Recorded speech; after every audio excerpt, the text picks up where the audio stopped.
Well, President Cyril Ramaphosa delivered that State of the Nation address in Parliament last night. He highlighted issues ranging from economic growth, load shedding and climate change. To unpack all of this, we're now joined from our Sea Point studios by Angelo Fick, who's Director of Research at the Auwal Social Research Institute. Thanks so much for joining us, Angelo. Welcome to the programme. Let's start with your overall impression, because this speech was partly for the president himself and partly for the country. Let's start with the country. How should we be feeling after the speech last night? Should we be feeling better? Are we better? Are we encouraged? What's your sense? So I don't know whether I can tell 58 million people in this country how to feel. What I can say is that there are some signs that the Ramaphosa administration has its eye on very specific prizes, that there is some change that it is signalling, and that we have some evidence from the last 18 months that some of those changes have been implemented. There are some other questions which I think need to be asked of the speech. So there are some spectacular contradictions where the president says he's both interested in meeting a young person's demand to address the climate emergency and prepare ordinary South Africans for what the second half of the century will have. And on the other hand, celebrating the fact of job creation in industries that contribute to the climate emergency.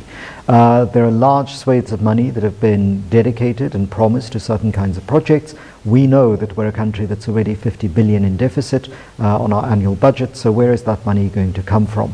So there are some very specific questions that I think remain to be answered, and hopefully next week in the budget speech, or sometime later this month in the budget speech, the Minister of Finance will indicate where that money is coming from, and hopefully members of opposition parties will next week start debating the nitty-gritty of the speech and start unpacking what its implications are. All right. Like I said, the other angle of this is the President's speech. For his own sake, some people, rightly or wrongly, will measure his presidency and his leadership based on what he said last night.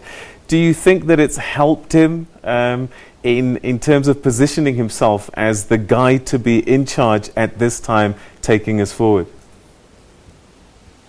So again, I think I want to go back to Chief Justice Mogoeng's statement about what the president is according to the Constitution. It is a function of the Constitution, and therefore it's an office. So when Cyril Ramaphosa gets up and makes the State of the Nation address, he's doing so on behalf of his government and the entire executive. And this is not to take responsibility away from his own individual involvement in the speech. But if you look at the structure of the speech, various departments that have ministers attached to them will have contributed to this. So this is a holistic vision of what government in the executive is envisioning for the year, what it thinks the priorities are, and how it evaluates itself over the last year.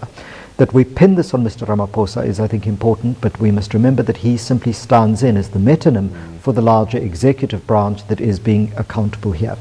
That said, I think what this is beginning to signal is that there is still some uneasiness about contradictions within members of the executive. Some of them want to scupper the national carrier, the airline, some of them don't want to.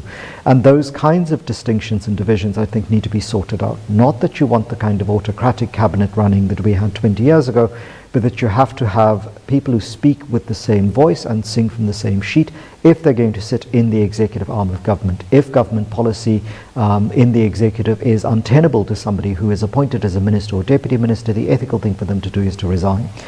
So President Ramaphosa's speech, I think, reflects that there is still some unease for me in looking at what the executive is doing and saying that they're not all singing from the same sheet. There is some signal that he is in greater control of the office of the president than many people have imagined. But this does not surprise me, because let's not forget that 2 years ago, almost to the day, this was the man who got the president of the Republic of South Africa at the time, Jacob Zuma, to resign. And that is not something that somebody who doesn't have power and doesn't have the ability to exercise that power is capable of doing. What I think we saw yesterday was the three tiers of government, the three spheres of government sitting in the chamber and doing the ceremonial act of opening this session of Parliament, and the executive laying out its plans in the words that Cyril Ramaphosa read to us. But I think it would be false to suggest that those are his personal private thoughts only and that he hasn't had input from his ministers and from the various departments that the executive runs. All right. I mean, there's been mixed reaction, of course, to what he said, and sometimes it's more a function of the political parties themselves and what they want to pick out of it. But, credit rating agencies are busy watching. Moody's are scheduled to review South Africa's rating next month. Do you think enough was said to give them something to hold on to? I don't like predicting what credit agencies are going to respond to in the future, because much lies between now and then. But I think the change in the energy provision mix, in the energy supply mix, is a signal that the monopoly hold that the dysfunctional Eskom has on energy supply, I think, is going to be broken. And that's essential. That various independent power producers and activists around the energy sector have been arguing this for 5 or 10 years. And so that's a significant shift. What I think is also important is the kinds of shifts around, among other things, the way in which jobs are talked about. And that, I think, needs to be sort of more clearly set out. Skills is a real issue in this country, and so when the President celebrates 81% of matriculants passing, that may make us feel good, but we do have to ask questions about how skilled these people are for the marketplace, and whether or not we have addressed the issue of childhood literacy, early childhood development problems and the consequences thereof, because these plans introduce, particularly early childhood development interventions, will help the kids who are currently in that phase. It does not address the problems that have been, cumulative for people who were in that phase 6 years ago, 8 years ago, 10 years ago, when those problems started. And so I think it's unfair to want to find those solutions in the State of the Nation address, but those solutions are absolutely essential if we want political stability and the kind of social compact that the President speaks of in his State of the Nation address in 2020. All right, Angela, I know you have to go, but if you can answer this very briefly. The EFF took a risk yesterday, and I guess the question is, did they go a step too far? Are they reading the temperature on the ground correctly, or they don't care? What's your assessment of the risk that they did take yesterday? I'm not convinced that the risk and its misdirectedness, in my view, is going to pay off in the way that they may wish to pay it off. This strategy may have worked under their first entry into Parliament in 2014, but I have some questions about whether or not South Africans have the patience for what I see as a buckshot approach, which started with F.W. de Klerk, moved on to Pravin Gordhan, then got into a tussle about how Thandi Modise does her business. And I think citizens, want business to be done. They don't necessarily see that kind of buckshot approach in a big way. But the EFF must have its eye on the 2021 municipal elections. And in that sense, they may wish to think about and measure what this response gets from people, and either adjust or continue. If this is successful for them, then they will see it in 2021.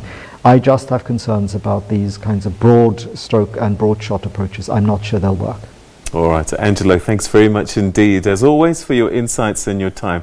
Thank you very much indeed.